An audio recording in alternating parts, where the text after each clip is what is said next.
Kinilala ng mga lokal na opisyal ang kabayanihan ng isang off-duty na pulis matapos niyang iniligtas ang buhay ng isang 7 taong gulang na bata sa isang hostage situation sa Marawi City, Lanao del Sur. Ayon sa pulisya, nagja-jogging lamang si Police Senior Master Sergeant Soher Sulaiman nang mapansin ang isang lalaking humablot sa bata at nagbabanta sa kanyang buhay kapalit ang pera. Sa kabila ng pagiging off-duty, agad na nakipag-ugnayan si Sulaiman sa mga opisyal ng barangay at mga lider ng komunidad upang mapayapang maresolba ang sitwasyon.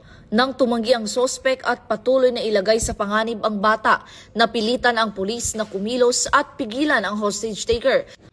Dahilan upang mailigtas ang biktima at agad na isinugod sa ospital. Hinimok ng mga opisyal ng ProBar na parangalan ang pulis, patunay ng bagong PNP para sa bagong Pilipinas, serbisyong mabilis, tapat at nararamdaman.